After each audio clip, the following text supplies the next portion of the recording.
I just saw Bernie Sanders on a Fox News town hall, and it was pretty good, I have to say. Um, I was moved by it. So that, of course, makes me feel some dissonance because I'm very much Team Yang Gang all the way. Andrew Yang, Bernie Sanders. It was interesting. Fundamental difference, I think, I feel, and I'm full disclosure, I do not do my due diligence to really research what their positions are on everything on either side. I just kind of go by what is sort of presented at that moment, which is probably what most people do, right? I mean, I don't think most people delve into the issues deep. I think they just kind of go by what's kind of at the surface fed at them, and they make snap judgments based off of that. So that's what I'm doing. I think the big issue is going to be Andrew Yang's value-added tax for his universal basic income freedom dividend idea versus Bernie Sanders' moral argument on the top 1% should be paying way more in taxes, um,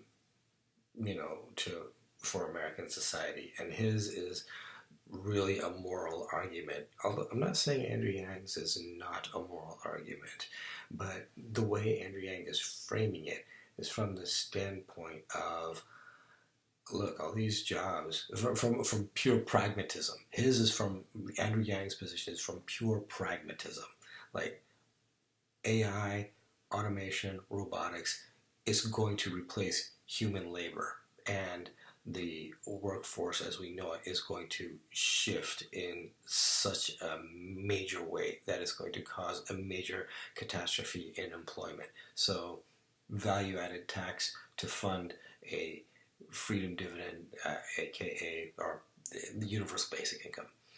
Andrew Yang's is a very pragmatic argument.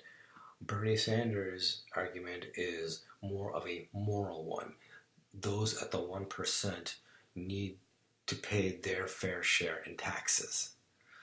So those two ideas, it's going to be very interesting to see when they get to debating how they contend with each other. Because on the one hand, Andrew Yang's appeal with his pragmatic approach, I feel like really reaches across the aisle. I think it really brings in people from the right, Trump supporters, libertarians, Democrats, democratic socialists, progressives. I think his pragmatic ideas bring in a lot of people from all over the place.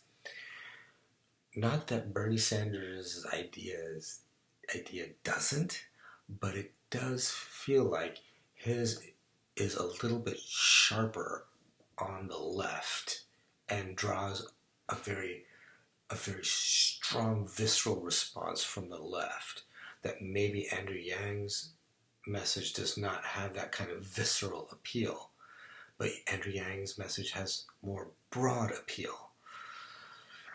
How these two ideas and how they're manifesting their support contend with each other is going to be interesting to see. And that's actually stuff I get excited about, because now we are talking about a competition of actual ideas. That's going to be great to see that go head to head. Now, that's the academic, that's the content part of it. There's another part that needs to be discussed after watching that Fox News town hall with Bernie Sanders. Bernie Sanders is really animated. He has a very fiery speech. Andrew Yang's presentation style is very calm, cool, collected. You can see that he cares by the tone of his voice and the way he articulates himself. You can tell he cares, but I wouldn't necessarily call his speeches really fiery. And you can debate that. But I think you will agree, perhaps, that Bernie Sanders' speeches are a lot more fiery. Like, the whole hashtag feel the burn, right? He is just a very emphatic, very passionate person, and he puts it out there, and he will borderline curse you out. And I've heard Andrew draw some F-bombs, so he cares. He's passionate, but I mean, Bernie just goes right after the talk show host. It's funny, like watching that town hall. Like he was laying into Fox a little bit. It was kind of fun to see. Um, like so he kind of like from a progressive standpoint, he's like, oh man, he's saying the stuff that's in our heads, and he's just like laying it out. That's kind of awesome, But at the same time, um, seeing Andrew Yang, like he's not doing that, but he's so calm, cool, and collected. Like, what I feel with him is like, if stuff does go down and you need a clear and level head, I can count on him because I feel like he's going to hold his stuff together and make a rational, good, practical choice or decision. So that's just my own personal opinion, personal bias. I'm sure Bernie would do much the same, but just looking at their two personas, it's like one is calm and cool and collected, which might not have an immediate visceral response, an immediate visceral appeal perhaps, I don't know. One really is fiery and really hot, and just like when you watch him speak, you're like, oh, dang, kind of like. So I don't know. It'll be really interesting to see how their energies mesh on that debate stage. I think we'll have some pretty good exchanges. Still rooting for Andrew Yang though, but Bernie, like, much respect to Bernie. He said a lot of things that I'm glad he said.